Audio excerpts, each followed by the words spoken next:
Got it. Okay. I'll let you know when I'm ready. Yep.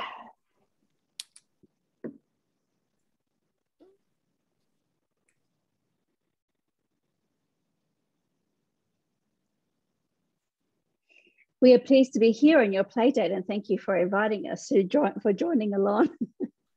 Oh, well, look, thank you for coming. And may I call you the keepers for short, because I'm tending to do that. Okay, Vicky's doing the same thing when she's talking about us with Robert. So yes, you may. Okay. So I'm very grateful to have us all linked together today and connect in these realms as bridges as we are, all linking together. So questions. Yes. That was my first one. Done. Tick. So I was my question was leading into, who are you? Like, I know that you're the keeper of, I believe you're keeper of Vicky's records, but are you the keeper of all records or just zones of records relating to Earth life? And then, yeah, I'll stop there because the other questions change the energy of where we're going with this one. We are the keepers of all records across time and space, so not just of the earthly records. So it's why we use the term libraries of light, because it is not just the Akashic records of the earth, but across all lifetimes, across the galaxy, across the cosmos. Now, yet let us say that we do not have domain, to use your language, across all the multiverse, for that is beyond even our reach. But let us say that we have, and it is beyond access, and we do not wish to call it dominion, for then it perceives us as then having lordship over, and we do not like that term in so much as it denotes a certain authority or a hierarchy that which we do not agree with. So let us say it is more the keepers of the libraries of light across time and space, and for the known universe that you are a part of. Beautiful. Yeah, that clears up so much.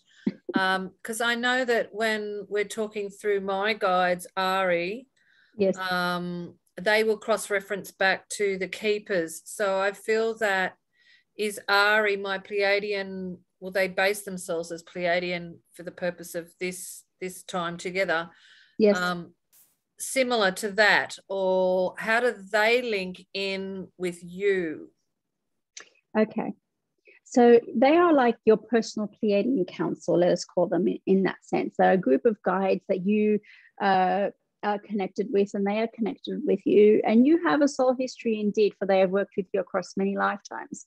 So let us say, in so much as they are connected with you, you are connected through the earth lifetimes. The Pleiadians are connected with the history of the earth very intimately, and so therefore they are connected through the libraries of light with you, and they work with us, for they fall also within the realms of through which we work. And that is that is a clumsy way of describing it, but let us say there is an alignment there, and they are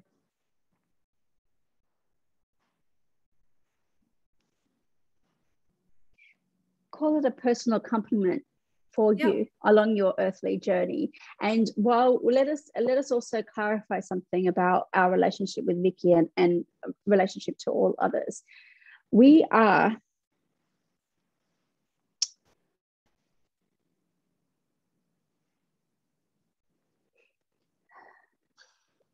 want to lay the basis for an accurate description. Vicky began to describe us as her angelic guides, and we would say that is not entirely accurate, because we are not just her guides. We are connected to the all, and so we are here for all humanity, and we have chosen her to express her in this way. And while she's not the only person we are communicating with, she is unique in the way she expresses her healing abilities, and was in alignment with what we were wishing to do at this time of ascension. And so there was an agreement, and it was there pre-birth that at this point in time, not just in time as in earthly time, but also in her time of her development, that we would meet with her and introduce ourselves to her. And there has been an attunement happening through with Vicky for some time, for she has met one of us, so to speak, for a year or two, and has connected with one of us because she met that name and came across that name,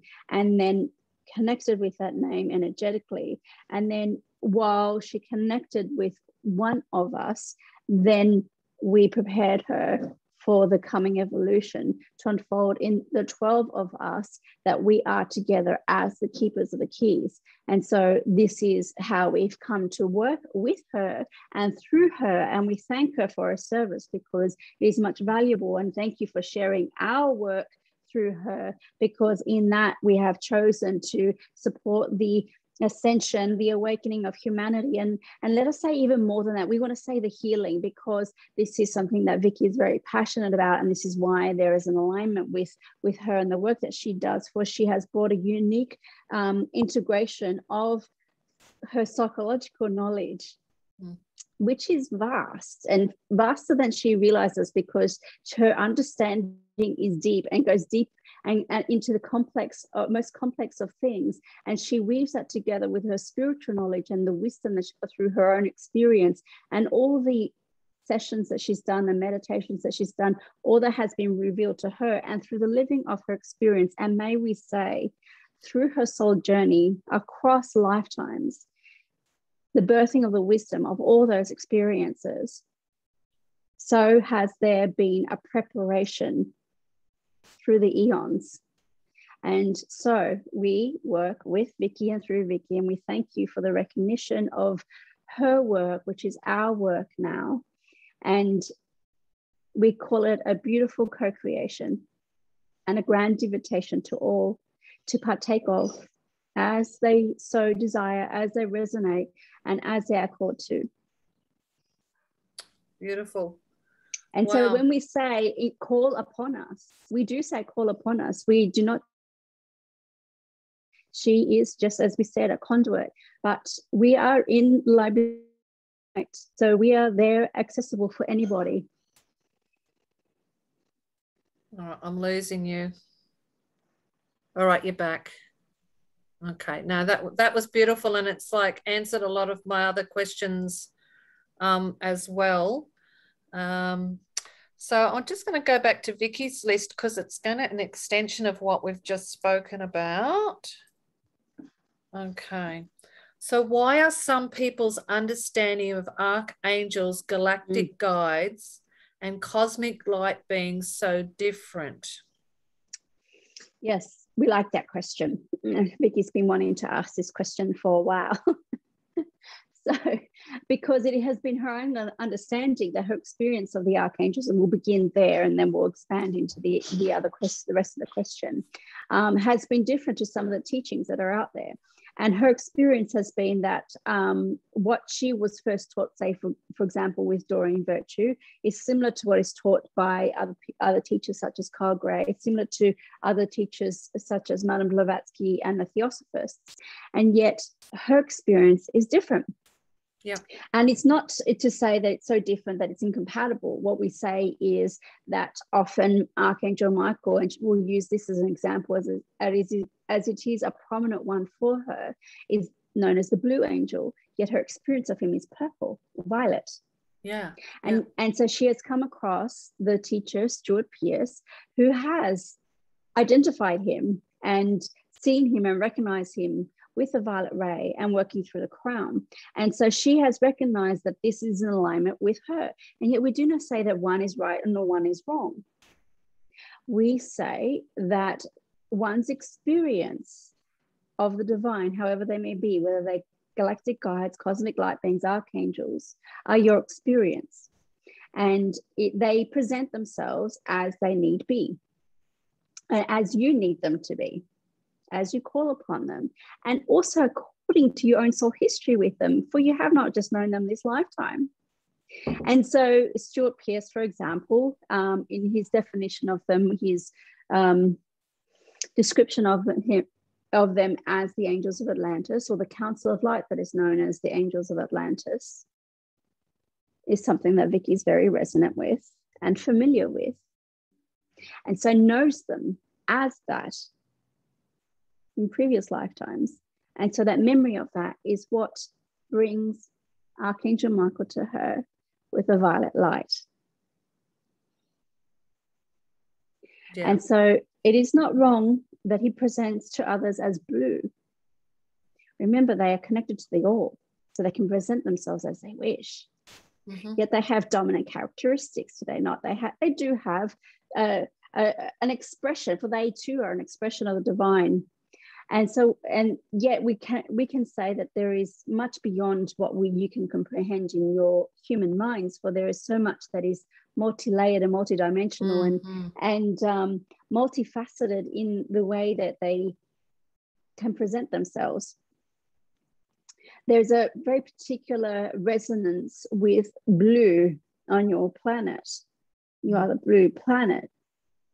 The blue that connects to an expression of Divine Father, and Archangel Michael has one of the most masculine energies in the archangels. Not to say that he has a male gender or sex. It has mm-hmm. a masculine energy, or an expression of a masculine energy. Yet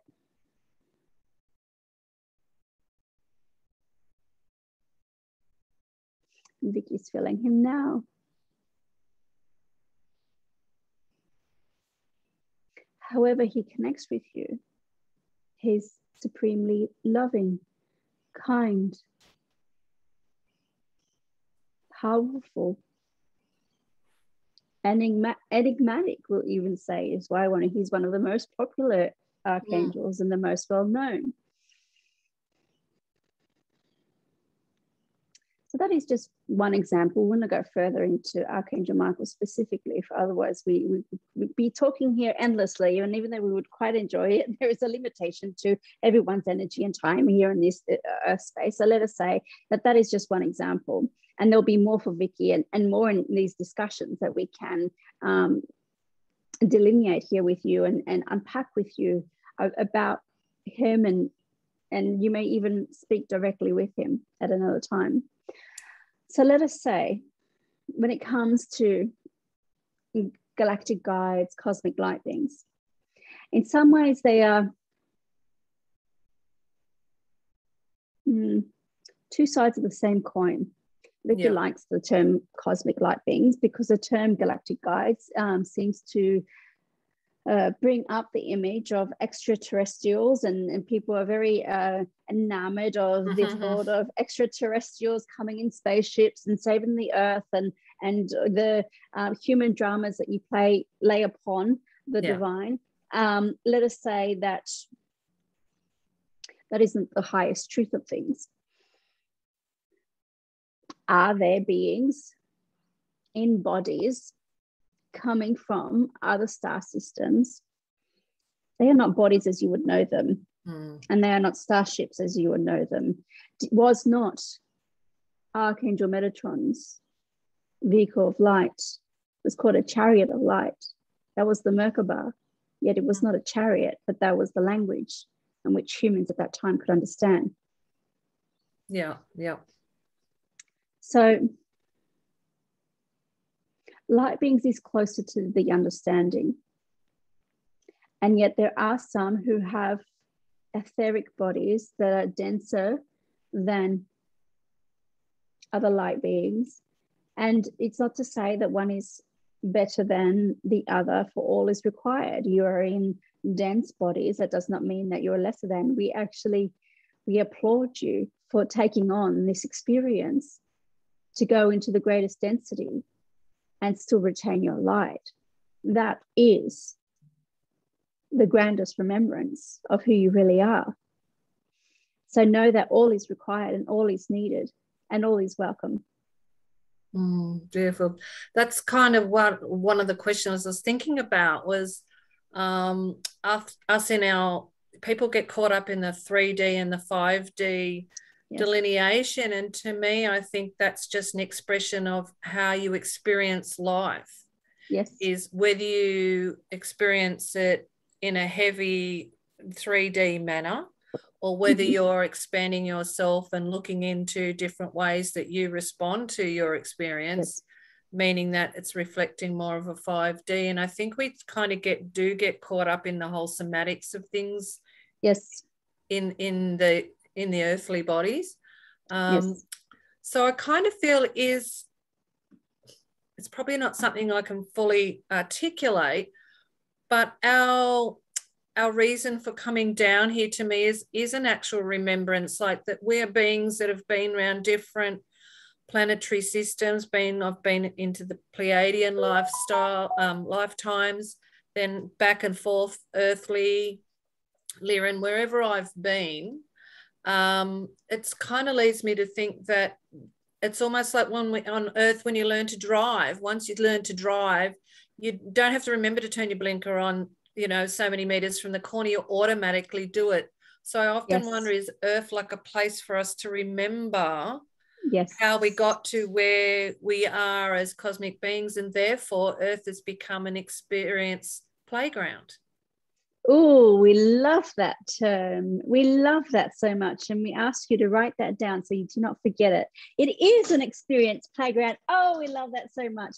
And we thank you for bringing that term to us. And we do not know many other people who would put that term together. So thank you for bringing your element of joy and your wisdom to this, an experience playground. Yes, yes, and yes. So let us say... that brings joy to our hearts to have this level of understanding in this conversation. So let us say you were already masters. Otherwise you wouldn't have been here. So while you seem to be working towards your mastery, you're already masters, and yet here you are. And so you would say, oh, but I'm not yet at my mastery. So here I am still on this human cycle, and we've gone through the wheel of karma and the cycle of life. And it seems that you have been doing this for endless lifetimes. Yet we would say before you came to life on this earth, you were masters. And so it is why you agreed to come to this earth to extend your mastery into the physical realm and into greater levels of density, so you can go into greater layers of forgetfulness. And so purposely, there was the veil of forgetting, so that you can come into remembrance. And what is the difference about forgetting and remembering, and why were you just not there in the first place? The experience of the physical realms is something that you have not experienced to this degree of density. Now, it is not to say that there aren't other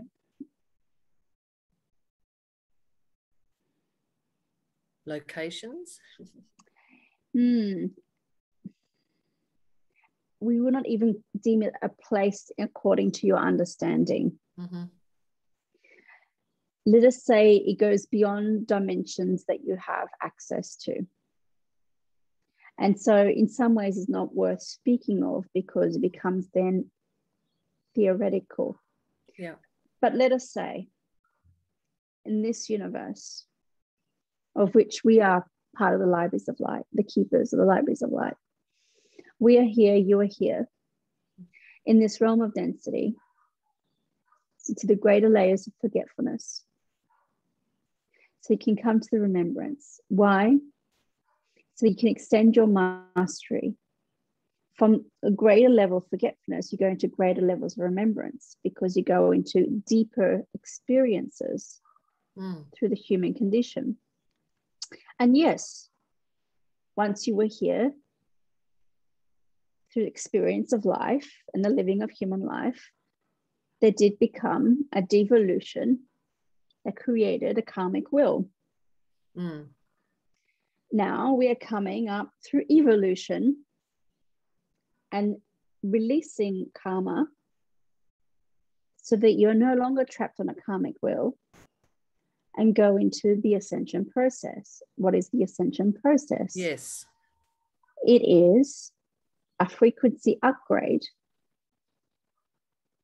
of all the layers of your being, including your body. Some seem to forget that. Some only look at the body and forget the inner reality. Yet it is both. So here you are coming to the physical realm, and you are here to remember that you are fully divine, even as you are fully human. Now, this is Vicky's teaching, and it is what she is here to teach, to be fully human and fully divine. She's not the only teacher, obviously. Let us say that this is what she is here to teach. And we are here to support her in that teaching. For many have foreseen this time of awakening and have had visions of greatness, of ascension in many, maybe even a fantastical way. And while the visions are fantastical and beautiful, let us also say that we're not fully embodied. So we're here to embody that vision. And there may come a time beyond your lifetimes, or these ones anyway, that your bodies will ascend into greater lightness and become etheric light bodies once more. Right. Yet, let us say, you are still eons away from that. Yeah, that answers a lot of my other forthcoming questions. Yes. rolled into one. Love it. I'm Yes. just going to go back to one of Vicky's that I would love to move on with while we're on this vein. But Vicky's got, what is the Council of Light? Vicky had an experience of them when Robert first came to her home in 2018. What was that experience and who was there? Oh, that is a good question. And let us say we helped inspire some of these questions because she was under pressure and asked for our help. So let us say the Council of Light, there's not just one Council of Light, there are councils of light. And is why Stuart Pearce wisely says that the angels of Atlantis are the Council of Light of the angels of Atlantis.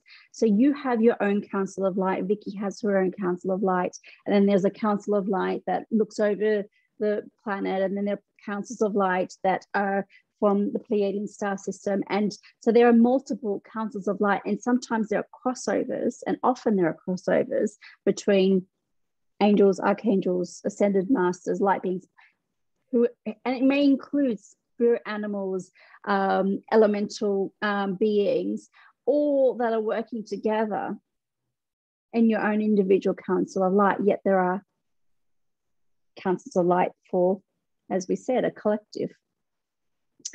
So it is good to understand who your own council of light is. And in a way, these are the beings that oversee your life. And we would say over and above personal guides. So your personal guides may be on your council of light, but they may not be, and often are not, because you need some day-to-day support and close interaction with these. Your council of light is the greater oversight. And some may see that's more of a hierarchical upper management, so to speak, but that is not what that is. They may be formed, they may belong to the councils of light that belong to the collective humanity, and yet are assigned also to individuals. So there are overlaps within that,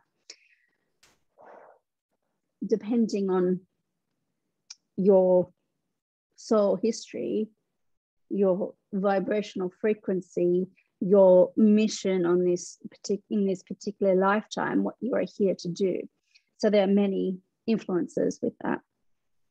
As to Vicky's experience in 2018, when Robert first came to her home, yes, that was a somewhat disconcerting experience, because it literally knocked her off her feet and had to lie down on the couch because she was so overwhelmed by the energy. In other words, it overwhelmed her body and she could not stand up. And yet it was a profoundly, I want to say mystical experience, but that does not even fully explain the experience for her, because it was a huge marker in the relationship, because Vicky had many reasons to not trust in relationships, and she was looking for confirmations that this was the right a right relationship for her to enter into. And so this was a huge confirmation for her that this was the right relationship to enter into, for they told her that he was a wisdom keeper in that at that time where she was lying down, and she was lying down while she had her head in his lap while he supported her energetically as she was receiving messages. Now, that was a little bit clunky for her, for she still had to attune to the energy. And yes, she wondered about that, because it felt like they had taken the whole property into another dimension where no one else would have been able to access the property. And she's right. Anyone who would have approached the property would have been compelled to leave immediately for whatever reasons, or would not have been drawn to the property. So let us say there were 12 beings of light. They were not her individual council of light. They were not Robert's individual council of light. And so now she's asking, whose council of light are they?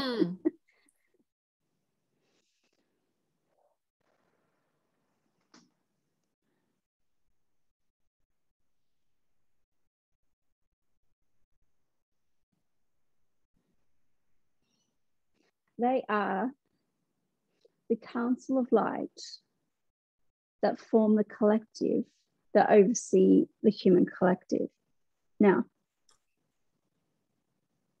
why would they visit Vicky and Robert? There's a special reason for their relationship that goes beyond their personal relationship. And she has already shared some of the sharings of the energy work that they've done together. And yet there's still more to come, far more to come. And so we will not reveal all, for it is premature. Yet Vicky required something grand. Don't we all? But she also required a grand sign. Yes. That this was the right relationship for her and the right person for her to partner with. And this was what she needed. And to be confirmed that he is a wisdom keeper. For he would not use that term, but we would agree with that. For he's humble in his own ways. Beautiful. Okay. Wow. And I can totally understand that, wanting a grand sign too, because I'm exactly in the same place when the time's right for me. I'll be needing a big signpost too. And so you may you may have it. Yes. Why, thank you. So we've gone through that. Okay. I'll go back to here. There's other things that come up for me, but I think they're in the other questions I've got as well. But about the chakra systems. Yes. So there's the various systems like the Kabbalah tree of life, the 12 chakras and so on. What is the fuller understanding of chakras and energy centers that we may fully, understand them better? Yes. Now, let us say this could fill a book. Yes. I may very well do so in the future.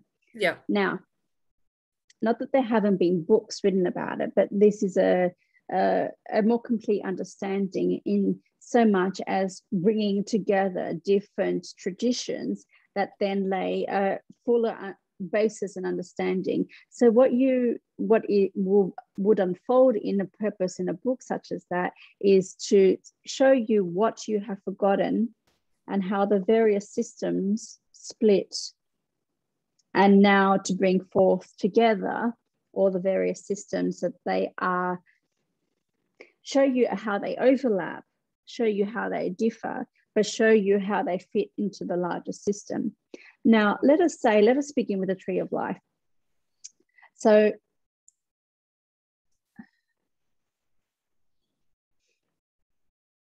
there are what they call Sephira, and we are being careful here, for not all of this information is for Vicky to share, and we say most of it is not, because she's not of that lineage, yet she uses the understanding of the tree of life and how it moves through the body. And let us say that she did not take this information and then forcibly apply it. She senses where the energy moves and has used some of these terms to describe where the energy is going. So she has not applied this knowledge and put that in so that she's, you know, focusing on, say, a particular energy center. Let us use Bina as an example. For Bina is at the base of your head. So not many people would identify this as a chakra. And in the Kabbalah, it is not called a chakra, for chakra is a Sanskrit term. It is called a sephiroth. So in that understanding, Vicky's feeling the energy there at the back of the head, and rather than saying at the back of the head, she may use the term Bina. Now, it broadens her understanding that there is an energy wheel or center moving about that. Yet in a 12th chakra system, that's not usually identified. Yeah. So we would say there are main chakras and there are secondary chakras and even tertiary and so on. So you may have chakras in your hands and in your feet and in your ears, and then they're not often described and depicted within a 12 chakra system, for example, and certainly not in a 7 one.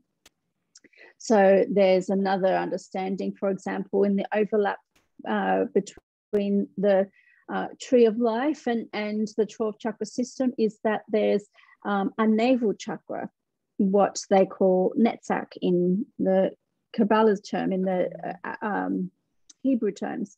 So the navel chakra is often confused in the 7 chakra system as the sacral and the sacral as the base. Yet in the fullest understanding of the 12 chakra system, the base is at the perineum. Yeah. The sacral is within the sacrum, where in women you would identify where your womb space is.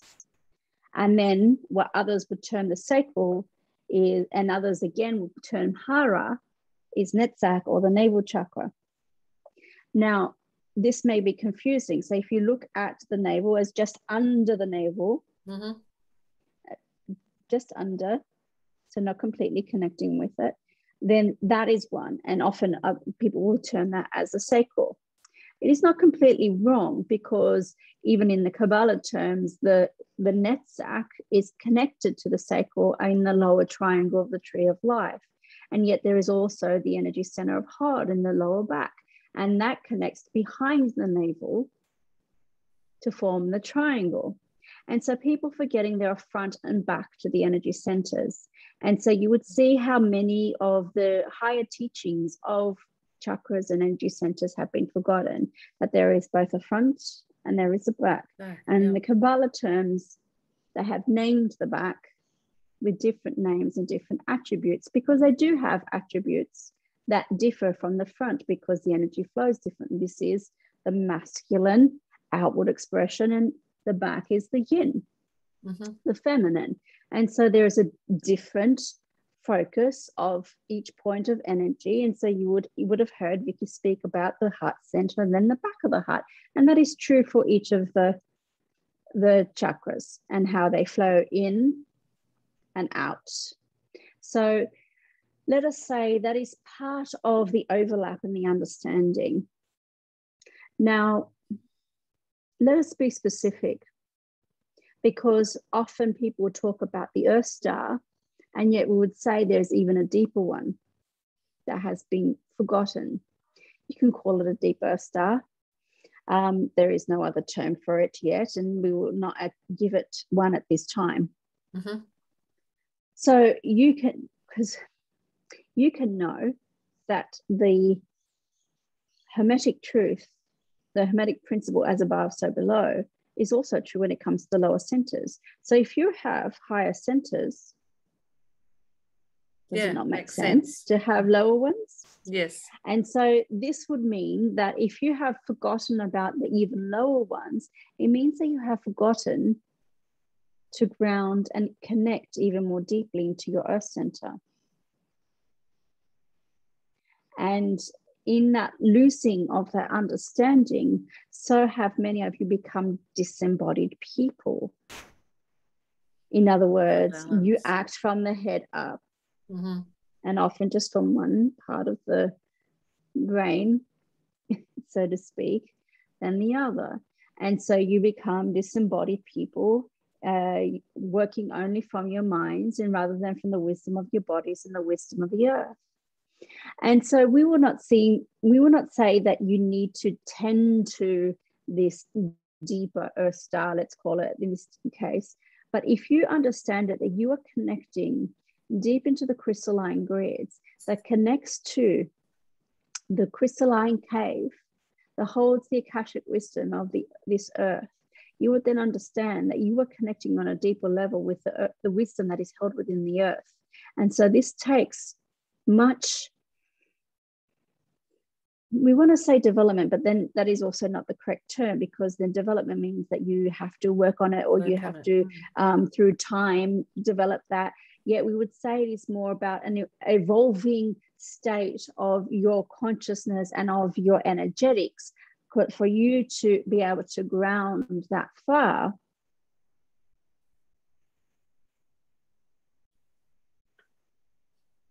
we are seeking for the right words, or let us say Vicky's seeking the right words for the energy that we are transmitting to her, must take great evolution in your energetics.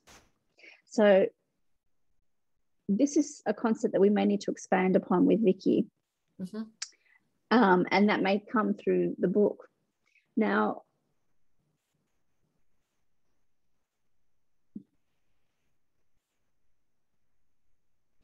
so that would be beyond any 12 system chakra. Mm-hmm. So are we going to give a number on it? We are not, because 12 is useful to understand because it fits in with the teachings and the wisdom of the number 12. And for there have been many 12 repeated throughout the history, the 12 archangels, the 12 tribes of Israel, the 12 temples of Atlantis, and so on and so forth. And yet even within some of these, there have been a hidden 13th. So there is a wisdom in the number 13. And so we would not say, let us be limited to the number 12. Let us say there is a wisdom in the number 12. And then maybe that we can agree that 12 are the main chakras, and yet there are more. And I actually had a little tune coming to me in the shower about as above and so below. So there you go. It was you were linking in then. Yeah. Okay, so Vicky has got some work ahead of her with the chakras. That's wonderful. Okay, I'm just going to swap back over to mine.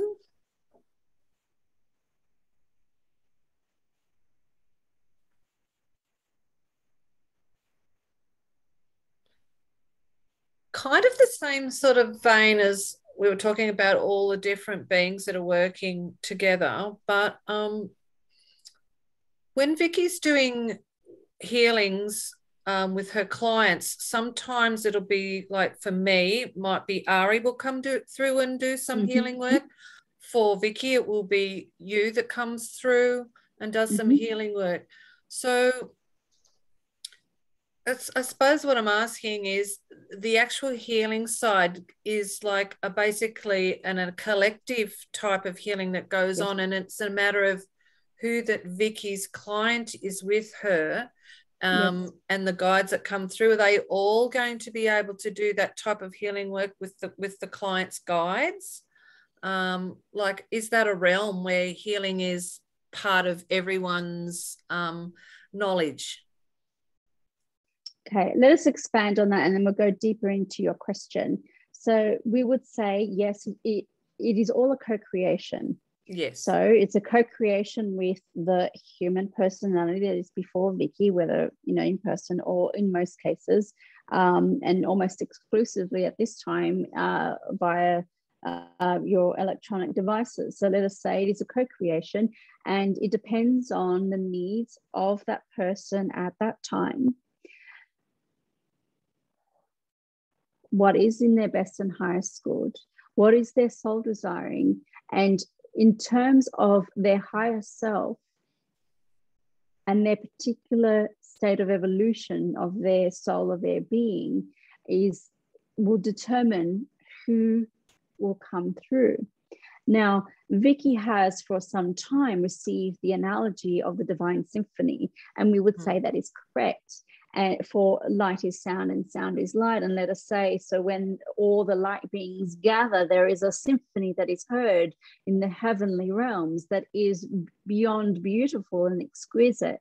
So the beings that come, and and we will say that Vicky has also used that term for her crystal grids, and we would also agree, for they are also divine consciousness beings that are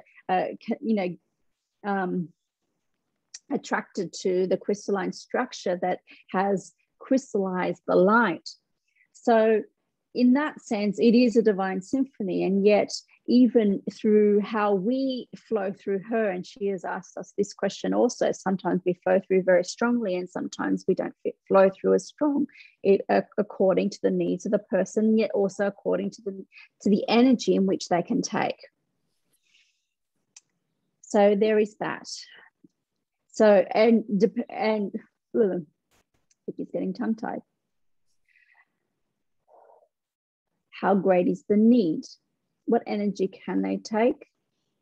And also, we would say there's also the desire of the guides or the light beings that you work with. And so we'd say in the case of Ari that you would say they have a great desire to connect with you, and they have great fun in doing so. And so have you, and so has Vicky, and she has taken great delight in experiencing them flowing through her. And yet we'd say in the common course of things that is uncommon, because mostly it is us that is flowing through her when she's connecting with a client. But it has happened in other cases where the other person's guides will either take over or co-create with us.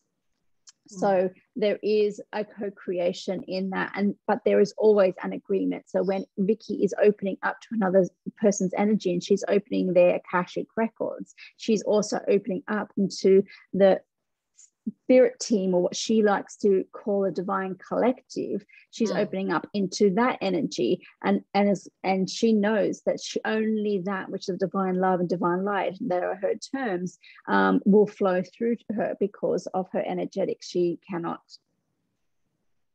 calibrate with anything else.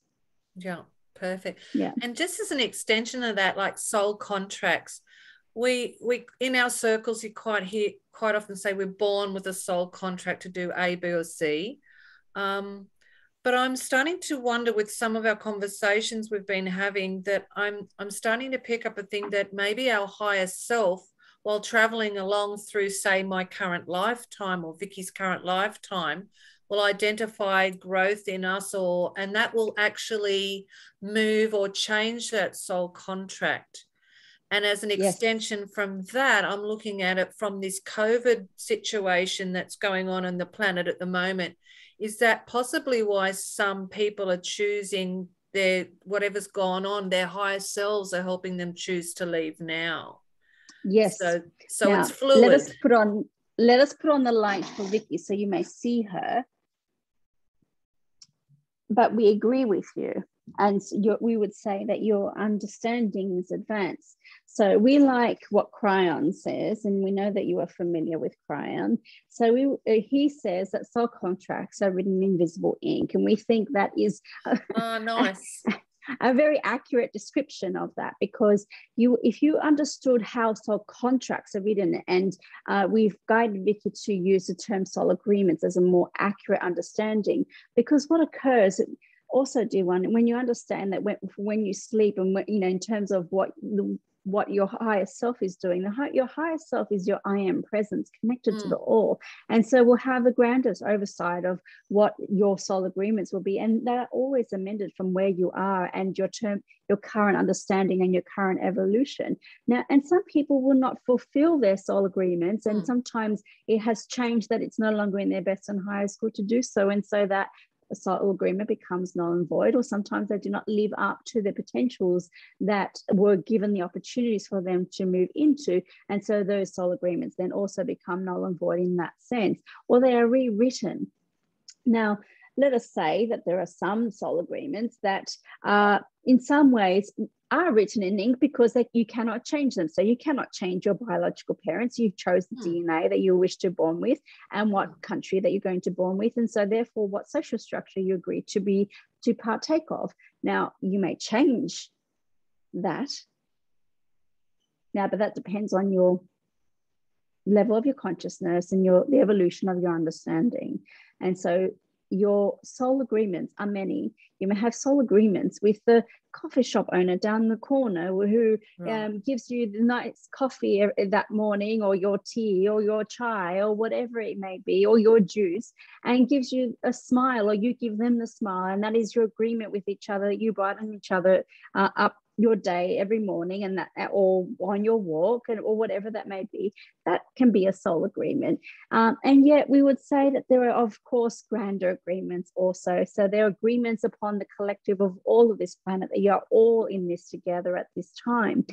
So of course, are there people through their higher selves, we won't even say rewriting their soul agreements, because there were always these potentials for this to occur. And we would say this is one of the higher potentials than there ever was, as to what was possible in coming at this time. But yet there were always potentials for some people to exit at this point. And we would say on a human level, of course, there is grief in that. And there is loss in that. And yet from the higher realms and from the souls of those people exiting, there is great celebration, for there is a higher plan, a purpose. And that is the lifting of the evolution of the planet and the lifting of the consciousness. And some people know from their higher self and the soul perspective that the evolution of their soul at this time, at this level of the level of consciousness on the planet, their soul's evolution is best served by exiting for many various reasons. Either they weren't going to develop further, or they would do more service to humanity on the other side, or there are many reasons. So do not judge the souls are leaving. Some of them are masters and some of them are not, in your level of comprehension of the word mastery. Yeah, that's what I've been feeling. And it's like, you get people in that fear mode at the moment. And a dear friend of mine is just living by what she's seeing on YouTube, and it's all this sort of negative connotation of what's going on. And it's just like, I'm trying to explain this to her, and she's not willing to hear it, I suppose. But I want to thank you, because I wanted to make sure that, did I have it back the front? And because I'm not in fear, and it's like, I'm over it. And I'm starting to post photos of my sunset every night, and that because I want people to come back to the beauty of the planet, not the fear of the planet. And you do people a great service in doing so. For Vicky has written many times of the beauty of nature and the healing power of beauty and of Mother Earth in all her glory and all her majesty. And sunsets are indeed a magical time in the changing of the light. Second by second. Yes, and you see the color spectrum through the sky. And does not the earth receive such a majesty of bathing in these colors that is like a healing? So hail the dawn and hail the sunset, for there is a magic and a healing in the colors that come through in the light at that time. And they are the best times of all the day to be out in nature. Yeah, I totally agree. I've finally settled into being back on the coast, and I'm admiring being out, because I thought I'd miss my sunsets from out in the outback where they're so vibrant, but here I'm finding that same vibrancy in a different layer with the ocean and the blues coming in. Yes, and the ocean may often reflect the sunset. And so you have a meeting of the air and the water and the elements. Yeah, it's beautiful. While we're on the elements, here's a fun one. I have a tree right behind me, beautiful big gum, and I've had to have the tree man come around, and he's identified it as dangerous.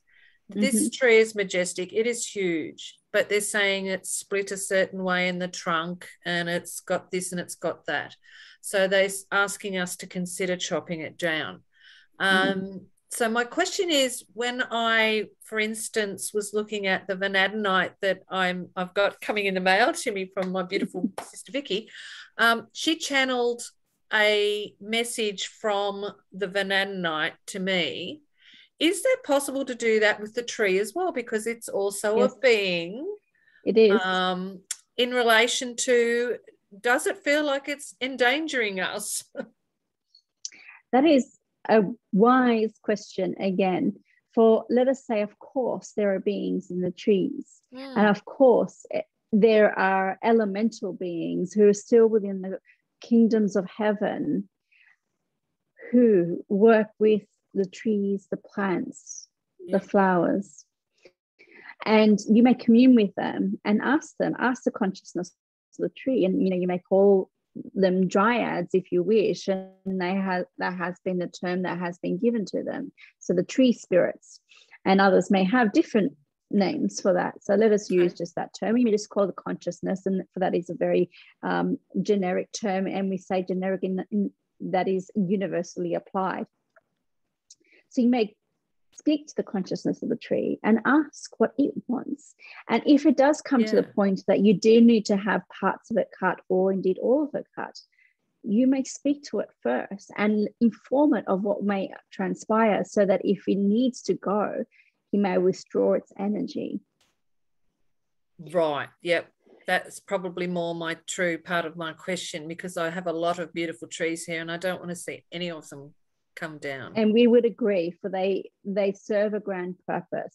Now, in terms of this tree, you may speak to it and inform it that this is what the tree person told you, and say, is there a way for you to continue standing there beautifully and safely? And we would say that there is. And we would say, what is it that you can do? What is it that the tree can do to make it safe, so that there does not need to be either a cutting down, or if in the middle circumstance, having part of it cut down? And we would say more a pruning, and the pruning may strengthen it because it then grows in a correct way.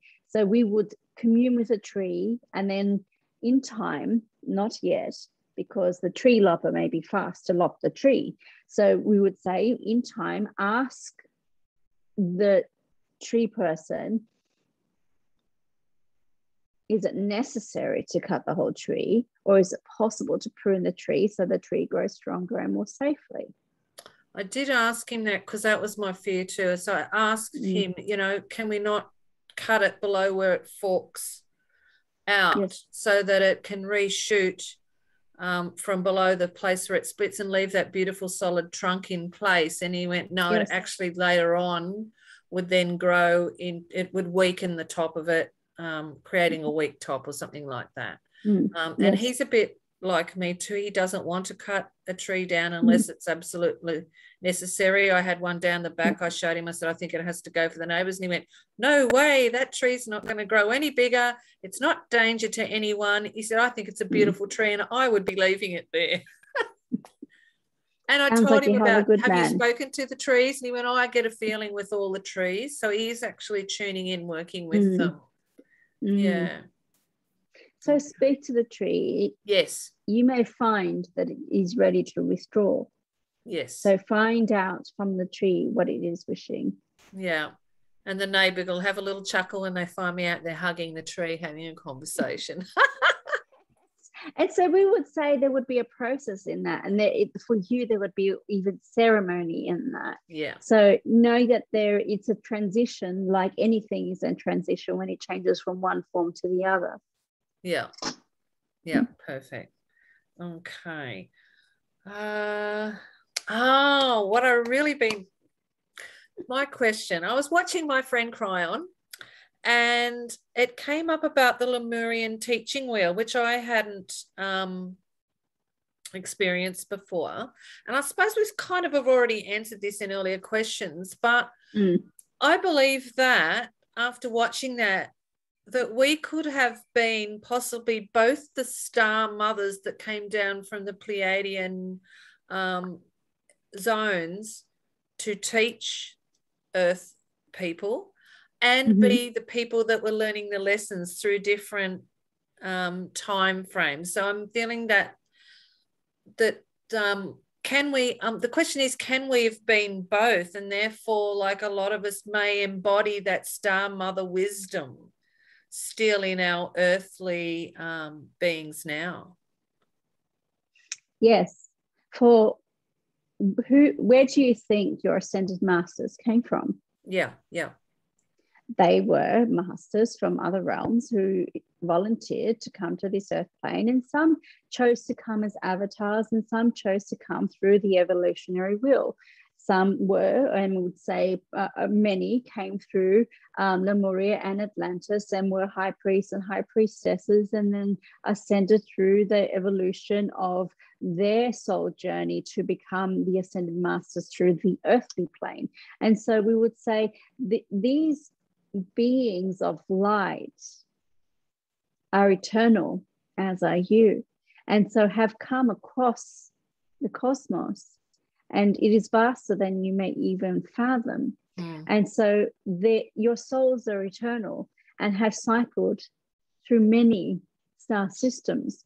And of course, you may have been star mothers, as you understand the term, and you could have been avatars in other star systems and yet choose to come to the earthly plane. So you can have been your own ancestors, sure. Yeah, I thought that was a fun way, and I think it will open up a lot of people to understand that we are all one, and we are all capable of experiencing all different things on different levels as one. And when you understand the one in the grand circle of the returning to life and the cycle of life, where you begin, you may end.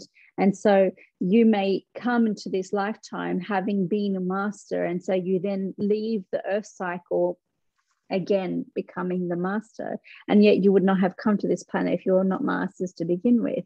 And so let us say that there are many understandings for the soul that is even beyond this conversation and beyond your human comprehension. And there are some souls that have needed and come across from other star systems that have needed the let us call it the curriculum, though we say that in a little bit of play on words, in being here. But let us say for the vast majority, you have been masters and have come here for further mastery in this earthly realm, in this physical density.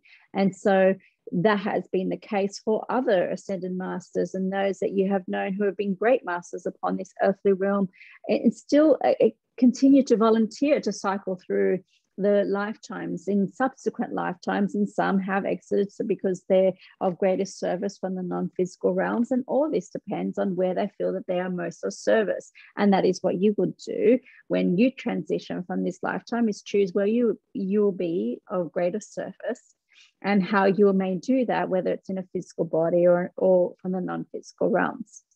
Yeah, beautiful.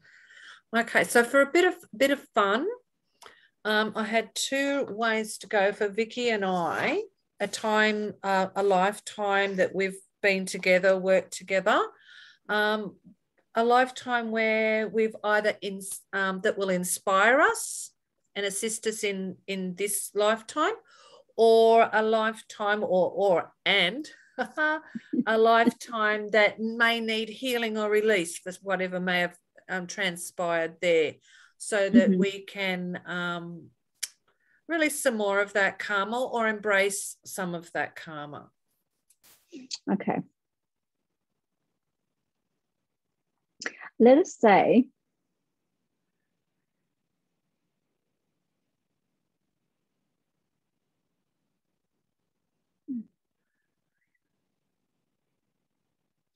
that in time you may evolve your question, because you may go even beyond what is past lives, and let us say past potentialities or future potentialities. Yeah.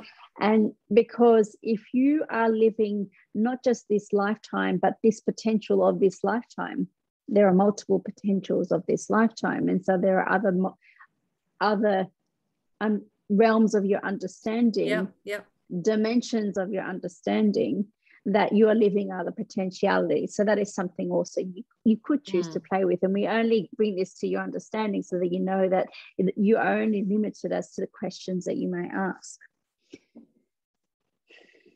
So let us return to your question, for it is still a good question. We are not berating your question at all. We just expand. I appreciate that, because that's opened up so much more again. Yes.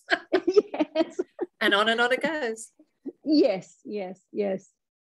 Now, going back to your understanding of saying we are all one, we are all one, and we say we in the collective, we, just not just us from the non-physical realms, but you in the physical realms.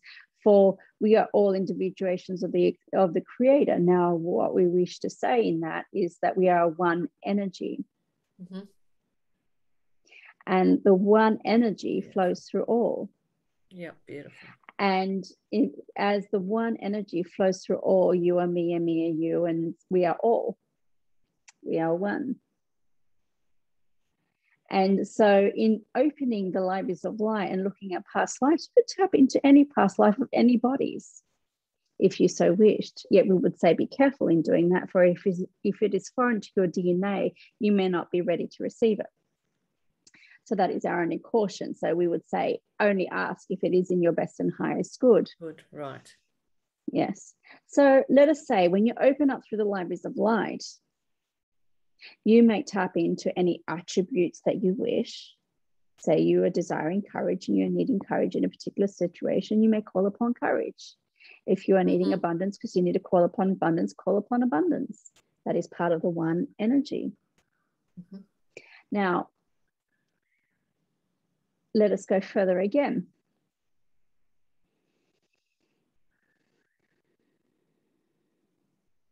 You have a divine blueprint, the highest potentials of this lifetime. Now, that is, you may see it as a golden energy matrix, and Vicky has been calling it as a divine soul template. In a way, it is a template. A blueprint is another way of terming it.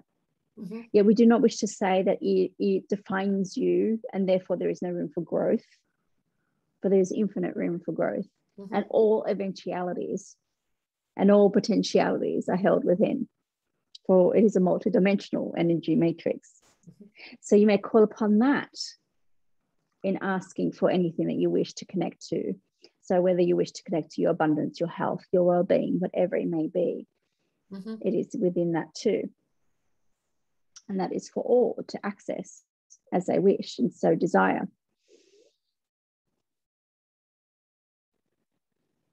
But let us return to your question.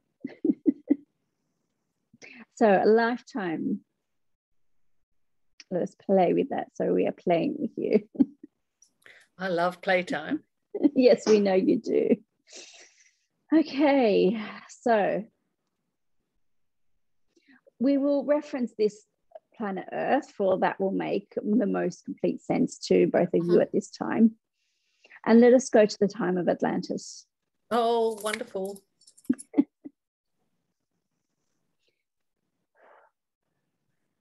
Where you were both temple workers. And both of you had many lifetimes through working through the temples.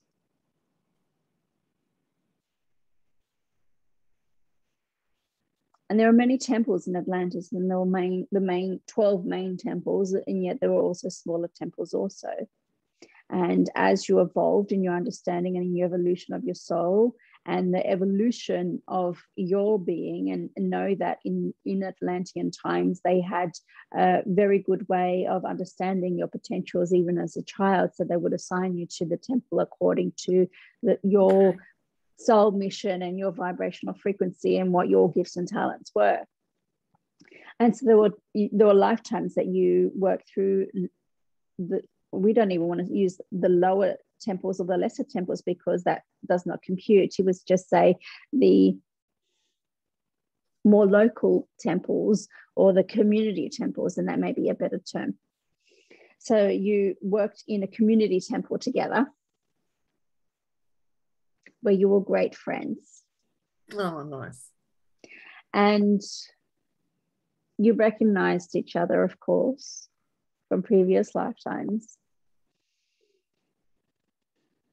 And both of you were devoted to your work and believed, and we would say went beyond belief. It was an embodiment of this knowing, of not just of service, but of love to what you did, and the meaning behind it, and the purpose behind it, and the great healing potentials behind it. And of course, in these temples, many would come to get their energetic alignment, or the vibrational alignment, to upkeep their physical bodies and energy systems. And so both of you have wisdom when it comes to energy systems of the body. And you work closely together in that. And we see the color orange. And the color orange was significant in this temple and the energy of carnelian. Yes.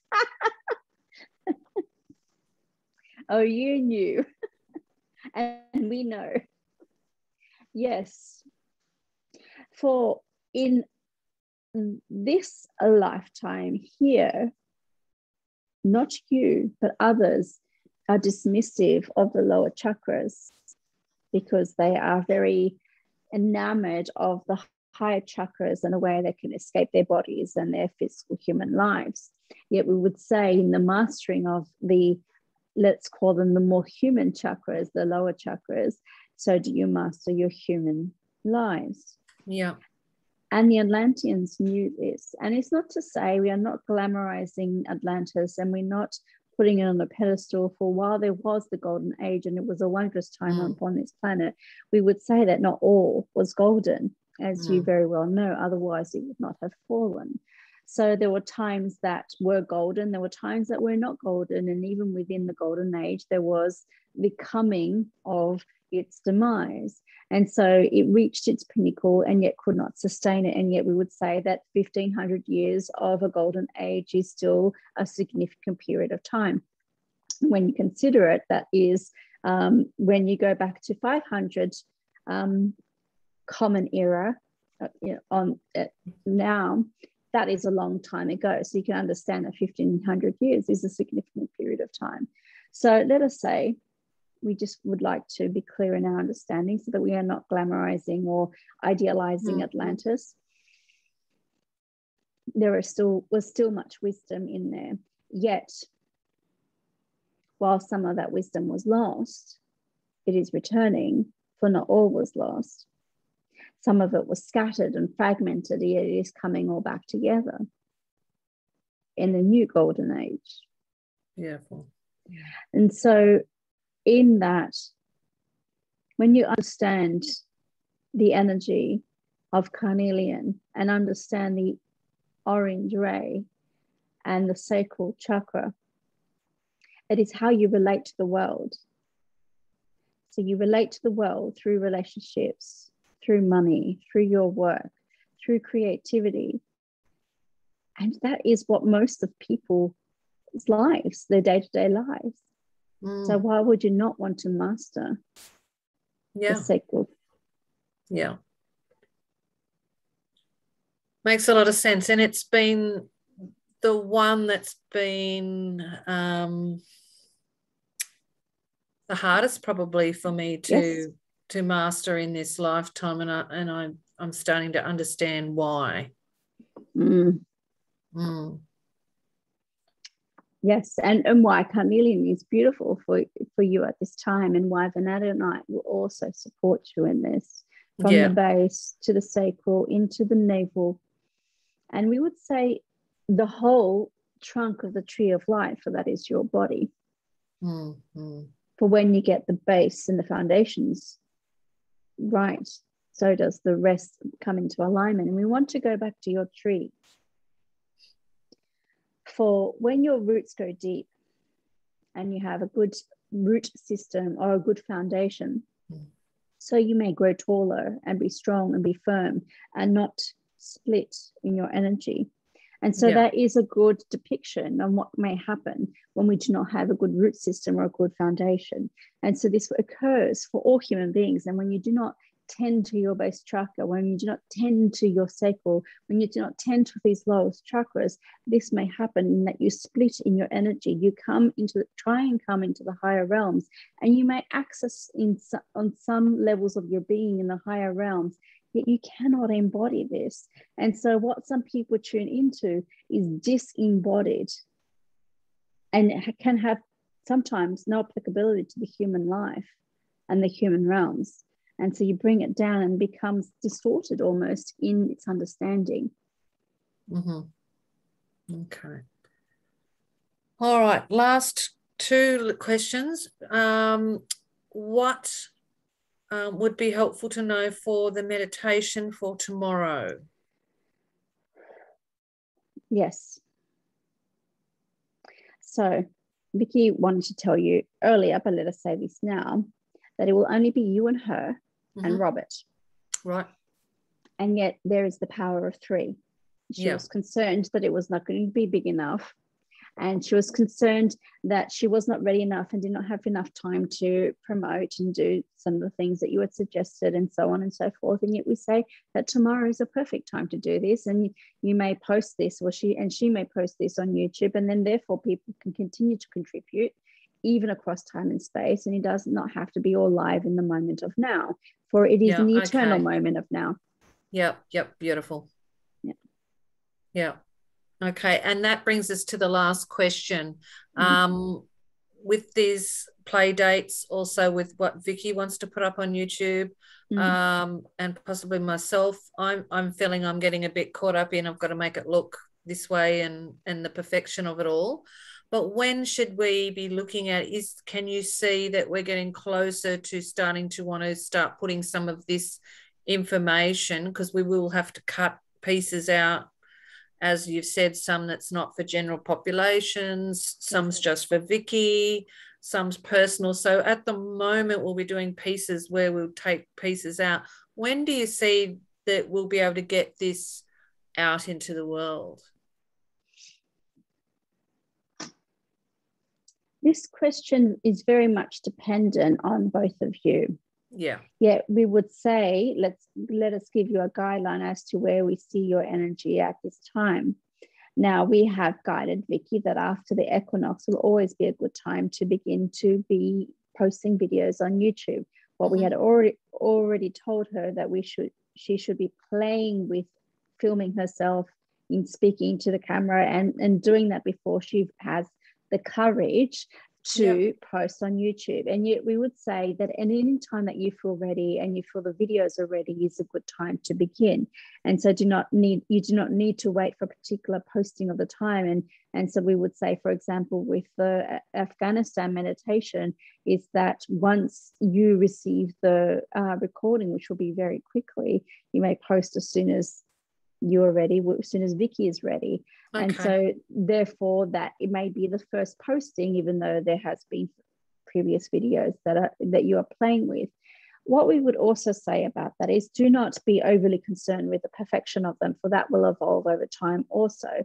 And we would say begin, for in the beginning there will be feedback, and in the feedback you will evolve, and in the evolution more things will be yet to come.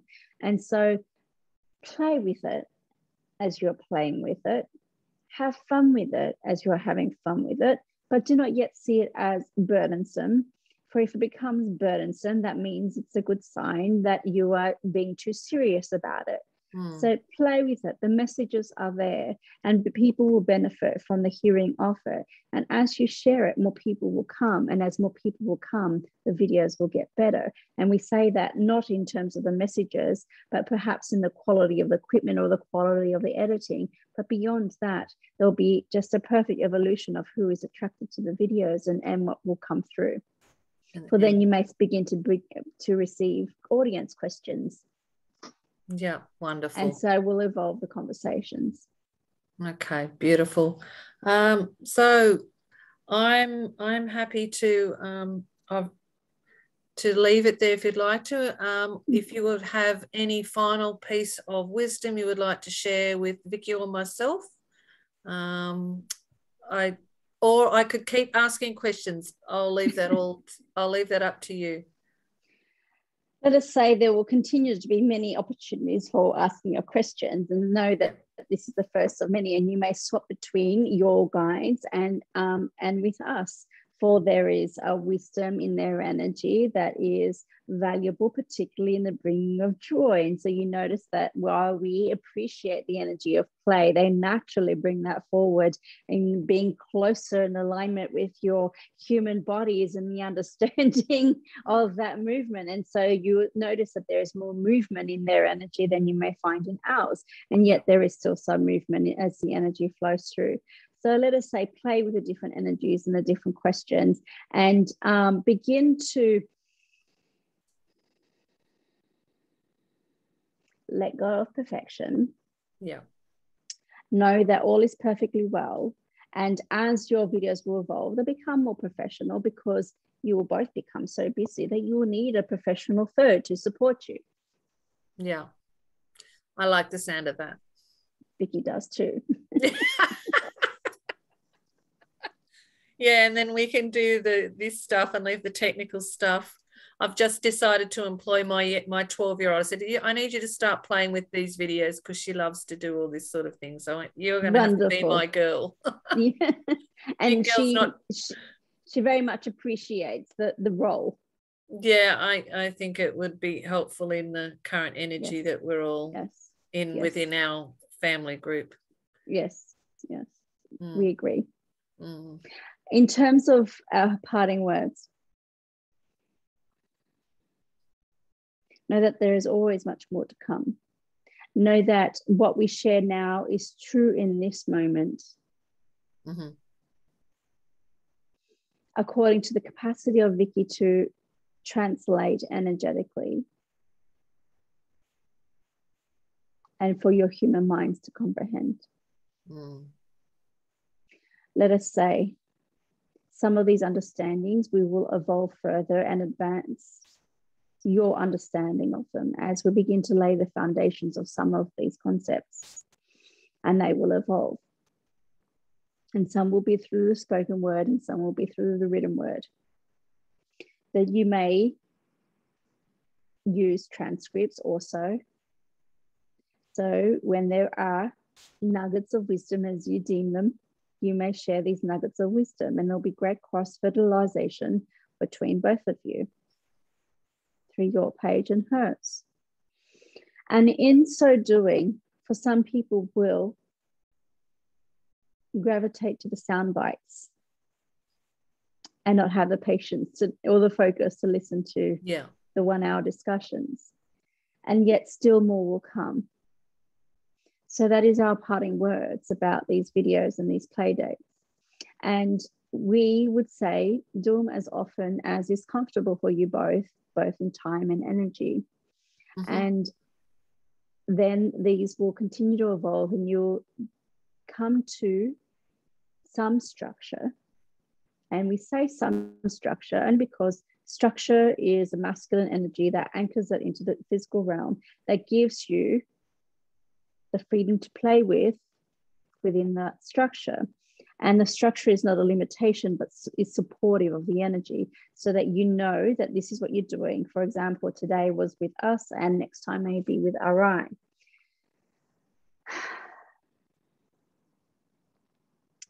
And then we will say, watch what unfolds. Nice. Yes, we are looking forward to these times of communion, times for play, and times for connecting out with a wider audience. Lovely. I know Vicky and I are both looking forward to that as well. We know you are. Yeah, most definitely. And so are we. We have been waiting for this time. Yeah, wonderful. Every question just unpacks another layer of understanding too. Yes. Yeah, I appreciate it immensely. Yeah. You're very welcome, dear one. Know that, let's circle back to your question about your guides coming through when Vicky opens your Akashic records, and the full embodiment of your Pleiadian guides, let us say that it's very familiar to Vicky's energy, for she has a Pleiadian soul history. And so she's very easily able to embody that energy. And because of your soul histories together and how often you have journeyed together, again, there's a very close vibrational match. And because energetically Vicky has, she likes to say, opened you up so many times, energetically, she's very familiar with your energy. And so that has been a close and comfortable fit for her. It is not foreign to her, and is not having to accustom her body to her, for she has felt them coming through at different times, even before she opened your Akashic records. And there were moments that you saw her in speaking like the Pleiadians and moving and having expressions like the Pleiadians, and yet now that she has opened your records, there they were speaking through her. And so there was a preparation in some ways for that. So your guides have come through far more strongly than any other guides have come through in terms of having personal communications, and is why we will in most cases be the ones communing, because we are the ones that have prepared Vicky in her body and in her energetics to be able to receive our message as much as she can. Yeah, beautiful. Yeah. So it is a gift, in other words. Most definitely. A beautiful gift. Yes. Yeah, for both of you. Yeah, most definitely. And I'm thinking I'm nearly ready for another healing moment. I think it's time. Yes. We would agree with you. Yeah. I'll really so sync up your calendars. Yes. And make it happen. Yes, I think it's time. Yes. Yeah, wonderful. Okay. So if you have no other questions. Well, if you want to, let me just have a little look. Have a little look. It's not really a huge question, but it is. And it's in relation to frequency. Mm-hmm. So we're emitting, everything's frequency. And to me, frequency is just a measurement of energy. Yes. Is that a good way to term it?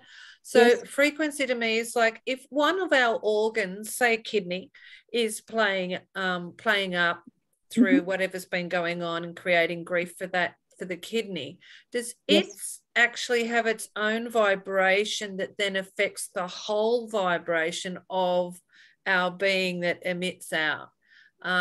Or is it that there's this soup of all of our energy being affected by the kidney?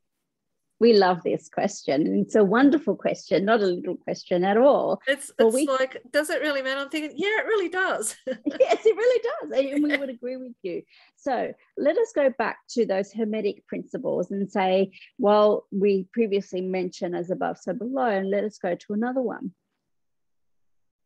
Within every macrocosm is a microcosm, and conversely. So just as you are microcosm of the macro, so are the cells of your body, the microcosms of your macro of your body, and similarly to each organ. So there are in some ways cycles within cycles and organisms within organisms, for your whole body is a confluence of all microorganisms that are communicating together and commune together, are communities together that form together to form organs. Yeah. And have various functions within your body. So yes, they can have different frequencies. And we would say, just like the analogy of the divine symphony. So do you have a symphony of energies working within you to create a greater harmonic? And you would know, having working with the orchestras, that there can be many different tones to create one great harmony. Now, if there's any discordance anywhere, does it not create a grating on your ears that almost overpowers the rest of the harmony, for it is so disharmonious? So, for example, you have a grand symphony and then you have an out-of-tune violin. You will not be able to not hear the out-of-tune violin. Yet when the violin is in tune and in harmony with the rest of the playing of the orchestra, it gets lost in the energy of the all, but contributes to the all in the wonderful workings of the harmonics and the symphony. So the same goes with the organs and with, you know, go down to the smallest microorganisms. Yeah, that makes a lot of sense. And while you're talking about that analogy, when I started uncovering that I was more than what I looked at in the mirror, I was away at Moranbilla Choir where we had all the instruments and all the choir. And there was a point in time, and I don't know, now that you've brought up the Atlantean connection, I think I understand what I was doing. But for some reason, the choir was I can't remember whether I had 100 or 300 children in front of me, and it was they were all depleted, and it was all lack of creation, they were worn out, that sort of thing. So I thought, oh, and I just sat there and I went quiet. And then all of a sudden I saw over the whole choir, because I asked, what could I do for that's the highest good for all? And I actually saw a full body chakra system sitting over the top of the choir. So I actually I brought energy up through that chakra system, which actually balanced everyone. So while I was just focused on the one that was over the top of the whole choir, it actually my intention was to encompass the whole choir.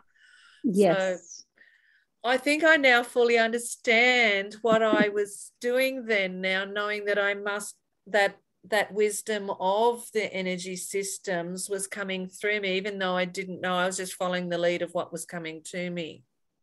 So you may have, you perfectly encapsulate that. You may have a chakra system of a particular group.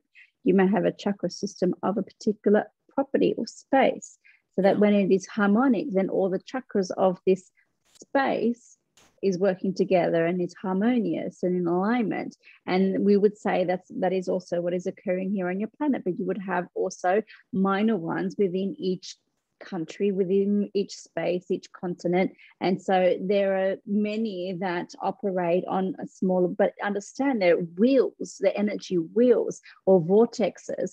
And so some will say this is the base chakra or that is the base chakra of the earth. And we will say that there are more than what people would understand in terms of only 7 chakras of the earth, because there are many energy vortexes or wheels that are power centers upon the earth. And so this is also, you can apply this universally, again, the microcosm of the macro, or macrocosm of the micro, if you understand that. So you can apply that in that way. So yes, you have applied that understanding perfectly to your choir and how you work the energy of that. And there's a perfect description. And so we would say that when everything is in alignment, everything sings, does it not, and has a beautiful vibrational frequency. And yet, and this is the symphony is a perfect analogy of unity consciousness. For, let us say that here you are in your individuated bodies and personalities, and yet you are connected to the all, and so are the instruments of a symphony or an orchestra. So the violin is the violin and is not the cello, and is certainly not the drums, and yet they all play together and connect together to create the beautiful harmony. Yeah, lovely. Everything's aligning. Yes, but the violin does not have to be the drum or the cello or anything else. And this is something that we wish to impart upon all of humanity, for everyone looks to see that they should be doing it like this person or that teaching, and or that spiritual practice or that one, and saying, why does it not apply to me? Or why do I not connect with it? Or why is it not working for me? Perhaps you are the violin and not the cello. Yeah. Or perhaps you are the drum. Yeah, perfect. And it need not matter, because all is required in the grand symphony of life. Magic. Yes, we agree. Yeah, beautiful. Okay. Wow. Well, thank you for that last question. Well, look, I can keep them coming if you like. It's a never-ending it is.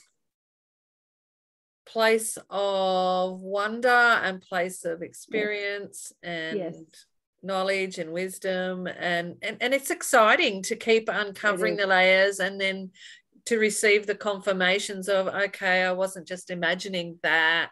No. Yeah, because I know another time the same thing with the choir, but I knew I could hear what they were saying, and yes. I actually the head lady kicked everyone out of the room, and she said, "Just fix it." And I'm like, okay. And I sat down and I actually did it through my system. Yes. And I brought the energy up to my throat, and I could not get it past there. And I'm like, why can't I get it past the throat? And as it turned out, when we brought the choir in, I only had to get it to there because it was up to the choir to sing the energy out. And yes. They did it. They came in and did it in one take. Beautiful. Yes. Yeah, so that was a great moment for you. And let us say, you only in that way you only needed the permission for you to be able to see it and do it. So let us say, in this moment, in any moment for you, you only need to give yourself permission. Yeah. Some of that is confidence, and some of that is feeling that you have permission. So you may ask, do I have permission in this moment? And maybe asking us, or maybe asking your guides, or maybe asking a person if a person is involved. Ask permission, and then you'll be granted permission or not. And then you will know what is yours to do and what is not. Yeah, beautiful. Yeah. Well, thank you. You're welcome. This is an opportune time to conclude our conversation, yet we would say that this is just one segment of many. Beautiful. And thank you so much to all. You are most welcome. And let us say we have enjoyed this opportunity to commune with you, and to whoever may partake of this conversation in the future to come, in the eternal moment of now. Lovely. Thank you. We are complete.